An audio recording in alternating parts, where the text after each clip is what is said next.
Hi, this is Nicole Rawlinson, and this is my assignment on debunking myths. So I'd like to start by asking a few questions.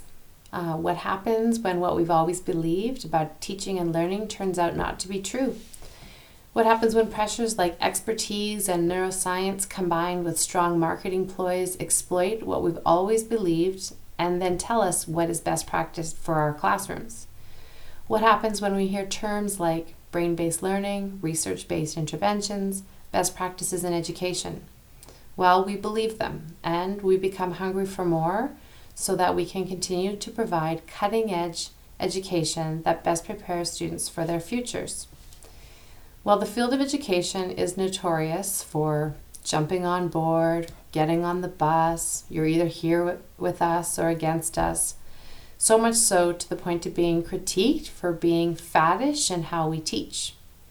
So when we learn about ideas and concepts and then are trained in those strategies and structures with the promise to help us deliver the best possible learning opportunities, and those promises are sold to us because they are backed by science, research, and expertise, we tend to believe them.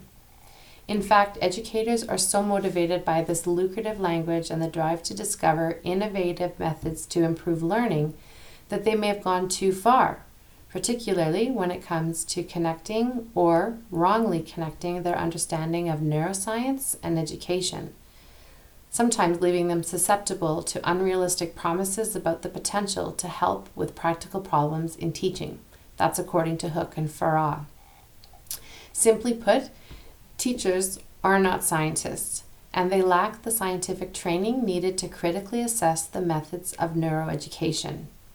Yet, they continue to seek and engage in learning and understandings surrounding the brain and striving to put these understandings into practice in their own classrooms. Earlier, I mentioned that teachers may have gone too far with this. That was intentional, because recent studies show that teachers often believe in common misconceptions about how the brain works and the impact that has on the classroom. According to Saracen and Mason, this is referred to as neuromyths, and this can be troublesome when teachers put to use educational practices that are not necessarily appropriate or compatible with students' brain function and development. Saracen and Mason also identify that one of the number one neuromyths is that students learn better when they receive information in their preferred learning style. This is a big one because, as most educators know, one of the most wildly held beliefs in teaching is that students have different learning styles. And because of this, we also believe that we're obligated to design lessons and classroom structures which are appealing and cater to as many learning styles as possible. How many of us can still trace back to the early days of learning about Howard Gardner's multiple intelligences? It's interesting to note that in the article of A Test of Two Alternative Cognitive Processing Models, the authors mention that Gardner himself has made attempts to distance his work from that of learning styles, going as far as publicly arguing that learning styles are different than his multiple intelligences, and that the evidence for learning styles is incomplete, where the evidence for multiple intelligences is much more convincing. In the article called The Problem with Learning Styles, the author Cindy May notes that the notion that people learn in different ways is such a pervasive belief in North American culture, and Canadian, that there is a thriving industry dedicated to identifying styles and training teachers to meet the needs of all those different learners. Now, to the great surprise of so many of us, current studies and research are dismantling this belief. In fact, recent reviews and several studies are now contradicting this belief, proving there's no good scientific evidence that learning styles actually exist. Though it may be true and accurate that some of us like words and others like pictures, some enjoy the sensation of movement and physical touch, while others may have a musical ear and a keen sense for listening. Researchers such as those referred to in Willingham's article are proving over and over that these tendencies or preferences have no bearing on actual learning. Their tests are showing that people don't learn a task any faster because they adhere to a purported style. In the article, The Problem with Learning Styles, Cindy May describes that researchers such as Hussman and O'Loughlin, who explored whether students who identified a personal learning style adopt study strategies that align with that same style, and if the learning outcomes were better for those who did. Well, quite simply, what they discovered was no. These students performed no better. Even further, these researchers found negative correlations between many common study strategies the students used. And regardless of learning styles, many are adopting strategies that don't support comprehension and retention.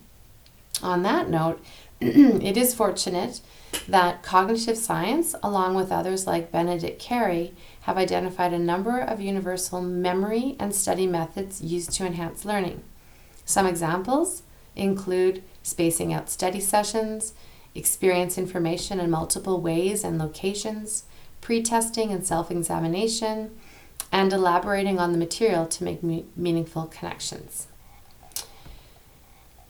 However, Willingham explains another experiment where researchers eavesdropped on brain activity to show how people adjust to a task according to their learning style. Here, the subjects had to match successive stimuli of pictures and verbal descriptions while they were in a brain scanner. The results proved that people did not perform any better when the stimuli matched their learning style. Overwhelmingly, published studies on this topic since 2009 have begun to show a trend: no effect of learning styles. There is virtually no scientific proof to support the existence of learning styles or their impact on student learning. This is shocking for many educators and will take a lot of time for people to understand. So what do educators do now with their widely held belief and all of this new information that contradicts everything that they've always believed?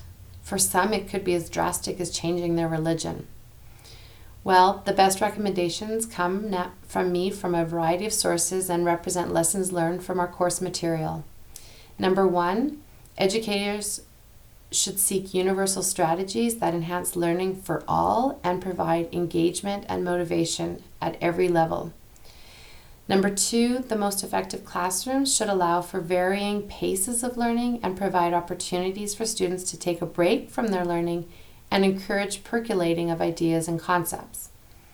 Number three, instead of trying to transform a task to match a particular style, transform your thinking to match that task.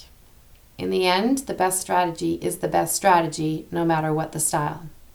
Number four, don't let the supposed preferred style interfere with the learning potential or become an excuse for failure.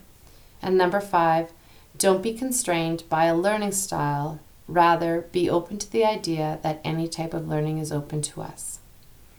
So in conclusion to this conversation, I think it's just very worthy to note that in any field, and in particular in education, it's proof that the more we learn, the more we learn. And it is in our best interest and our students' best interest to make sure that we are open to the lessons that we're learning so that we can give the highest quality education for our students.